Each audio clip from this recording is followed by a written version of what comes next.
Ladies and gentlemen, welcome back to the other side of the coin and welcome to Chelsea have initiated Operation Olise. Finally, we're getting some talks, proper talks, but still, I want to be cautious, and this is exactly what we want to talk about.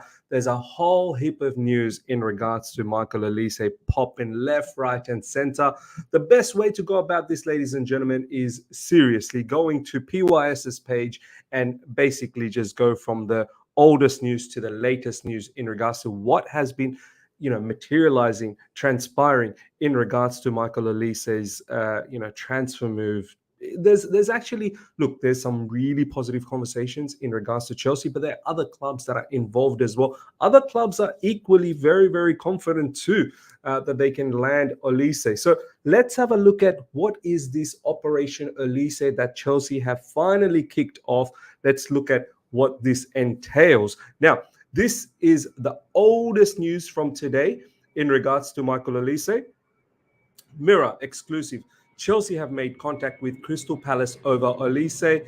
And then it further goes on to say Olise wants to play Champions League, but Chelsea are hoping to steal a march on rivals, which include Arsenal, Liverpool, and City. So this is coming from the Mirror. So calm yourselves down. We'll get to the Fabrizio Romano and Matt Law and David Ornstein. They've got a lot to say as well. Look, him wanting to play Champions League football, of course, that's going to be aspiration for a lot of people. I don't think Arsenal are in the mix because they've got a plethora of wingers. I think they're looking for a striker. I don't think even Liverpool are in the mix because they've got a lot of wingers as well. And most notably, Mohamed Salah on the right side, where potentially Olise will operate. He could operate on the right side. He could operate through the middle, no problems. But I don't think it's going to be Liverpool.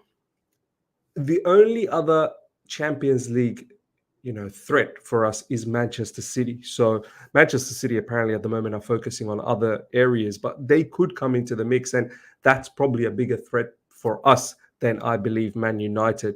Then again, Man United's still a threat enough. It's still a threat enough. Now, let's keep moving on in regards to all these news. We're going to get to Duran. There's some conversation about Duran as well. Might have well just throw it in right now as we're just scrolling through all the latest news.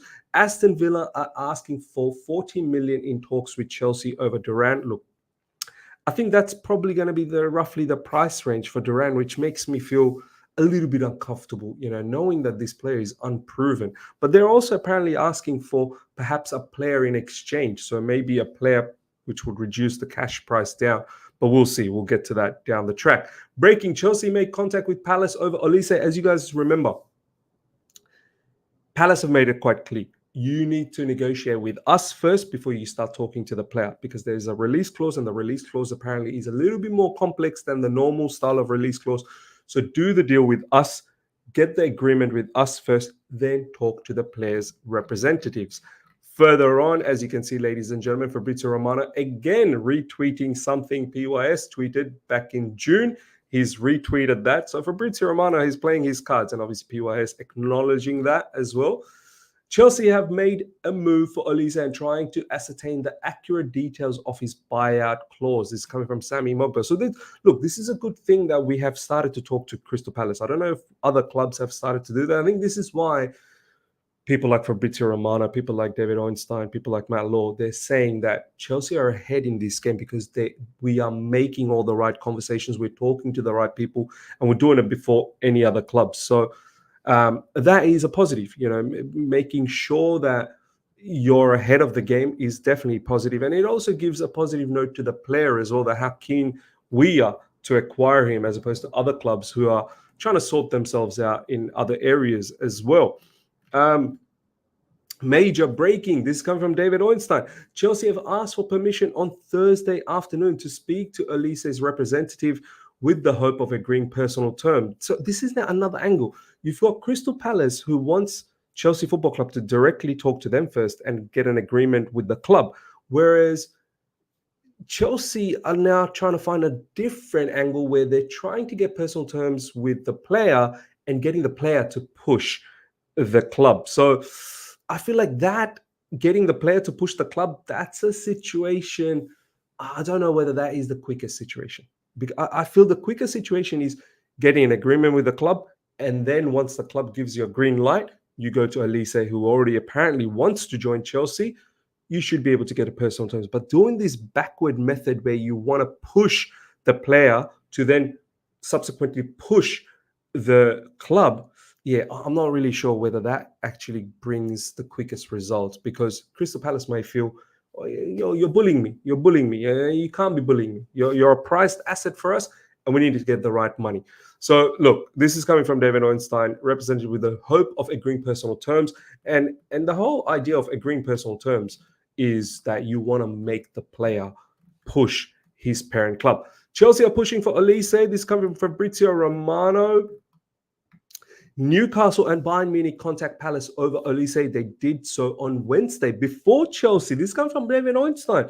So here we were, and I was thinking that maybe we are the first ones to contact Palace. No, the Newcastle and Bayern Munich are in the mix. Look, Newcastle, they're not in Europe at all. At least we have Conference League, and I know that's nothing to boast about. Man United have Europa League, so that's one up on us, and obviously Manchester City have Champions League. So if you look at it from that hierarchical point of view, Olise, you'd think most likely would join Manchester City or even Man United before us. But I like to think that we are ahead of the game in regards to against Newcastle at least. Bayern Munich, look, will Olise leave London? He's apparently got a lot of things set up in London. His younger brother is in our academy. I don't know whether that's absolutely right. Let me know in the comment section. I'm not sure entirely of the ins and outs and who are in our academy, but the word is that his brother's already in our academy. So you'd think Olise's got a nice settled life in London, which gives us a good advantage, right? So Bayern Munich prospect, and with Vincent Kompany over there, it's a new thing. I'm not really sure whether he's going to, but then again, it's a lucrative club. I'm not taking nothing away from Bayern Munich. It's a damn lucrative club. So yeah, they have already started talking on Wednesday. We started talking Thursday today. Well, Friday for me right now, but Thursday for you guys. Chelsea have made a move for Olise. Sources claim that Olise's 60 million release clause may only be able to be triggered by Champions League clubs. Ooh, very interesting. I think this is why it's a bit complex. That 60 million release clause, as Matt Law is saying, is for Champions League club. We're not Champions League club. So that's why it's a lot more complex for us to get around that release clause. So this is a spanner. This is a bit of a spanner. It's happening. It's a secret scout under Fabrizio Romano Instagram post on Chelsea Olise. Look, a lot of these top, accounts and journalists, they're backing Olise to Chelsea. So even though the situation looks a little bit topsy-turvy and there's quite a few stipulations that doesn't look like it's going towards Chelsea, but people are backing it to happen for Chelsea. So let's see what happens. Maybe Olise wants it for Chelsea. Olise wants to assess all the suitors first before making a decision. Olise is hoping to decide in the next days or weeks. This comes from Ben Jacobs. Look, Ben Jacobs, take it with a pinch of salt how much he knows. All I'll say is that, yeah, okay, he will definitely see all the different suitors and make a decision. But I think the first decision has to be Palace here. More than anything, I think we need to strike a deal with Palace first. And once we get the green light from Palace, I think then it's happy days. That's the hard job done.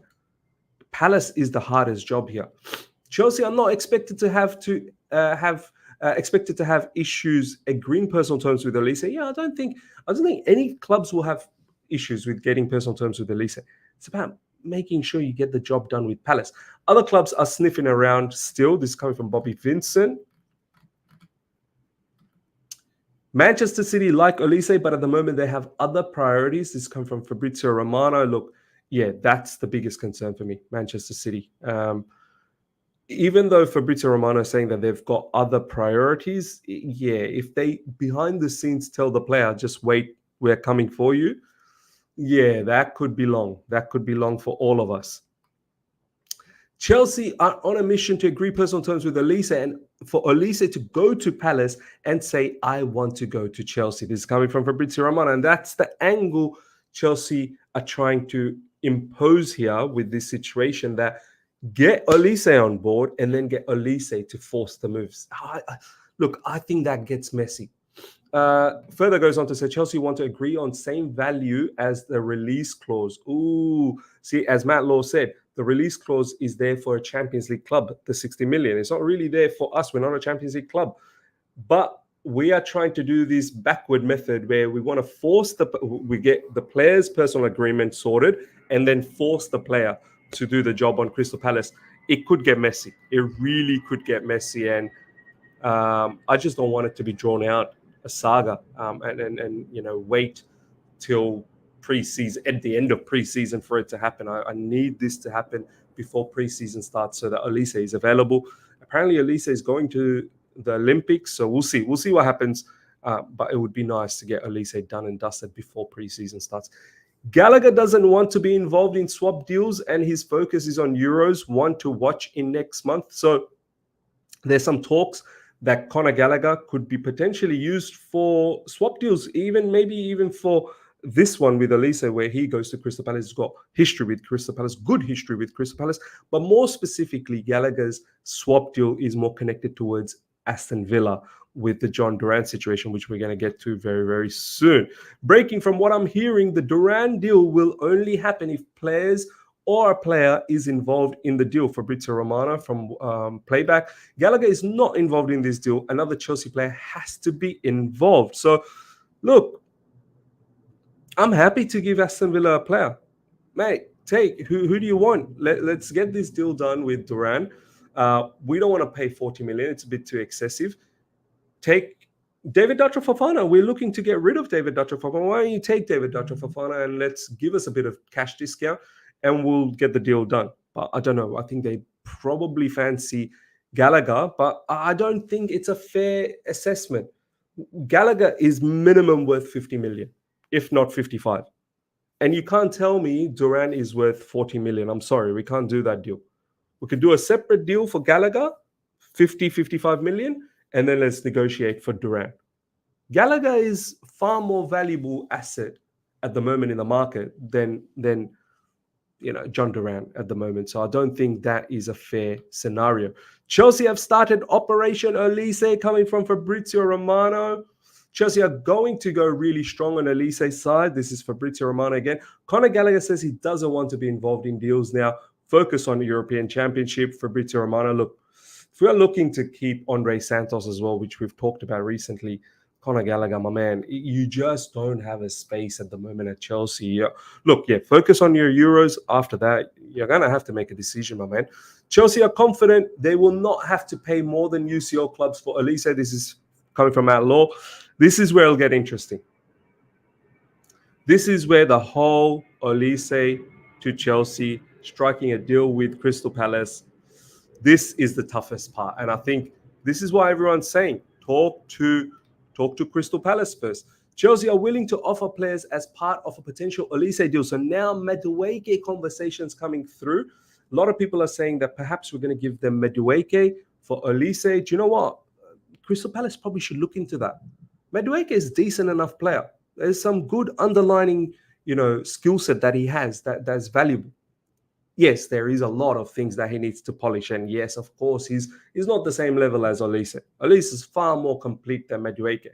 Madueke has got a long way to go before he becomes a complete player. But there are some skills that he can work on. And, Crystal Palace with Oliver Glasner, who knows, maybe he can get something out of Madueke. And that's the news that's getting floated around. Crystal Palace could inquire about Noni Madueke, coming from Matt Law. I think that's sensible. Honestly. Noni Madueke to Crystal Palace, Olise to Chelsea Football Club.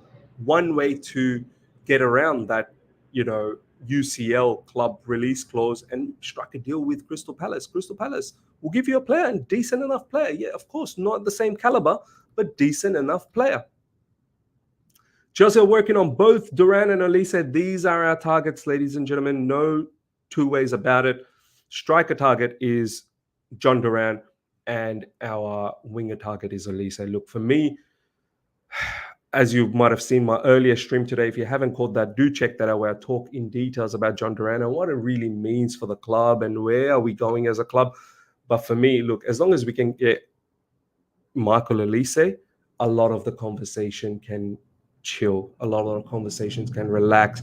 Michael Olise is that type of that type of a player. For me, he's a game changer for Chelsea Football Club. He's young, exactly what we need for our project point of view, and he's experienced. Experience doesn't necessarily have to be, aged player. You can have younger players who've got experience at the highest level, and Michael Olise does, man. And he's just, someone who is, yeah, he'll be a total upgrade for us at Chelsea Football Club. Now, let's see all the latest that's been dropping at the moment as well. So we've done this one. Aguero, from our time at City, I know Maresca to be well prepared to lead Chelsea. The team has very high hopes. This is coming from Kun Aguero. 1 minute ago, left back is further down the pecking order. They will wait until along in the window. Also, to raise funds, Chelsea's focus is on striker and winger Olise. There you go, ladies and gentlemen. That is the latest. Olise and Duran, swap deals, Madueke, Gallagher, it's all happening. If we can just get Olise, yallah, please. Olise, please. That will go a long way. Let me know, ladies and gentlemen, what you feel about everything that we went through. It's not clear cut as yet. The only positive is that we've started talking to Crystal Palace, but at the same time, the matter is very complex. At the same time, there are other clubs that's involved. So this is a volatile situation. Let me know your thoughts about Michael Olise. Let me know your thoughts about John Duran. I was going to say Kevin Durant. And Gallagher and Madueke in swap deals, perhaps. What's your thoughts? Are you willing to lose Madueke to get Olise? In my opinion, I'm quite okay with that. Hope you guys have enjoyed this. Smash the like button if you're here for the first time. Subscribe, hit the bell notification to stay in touch with all my content. Until next time, take care. See ya.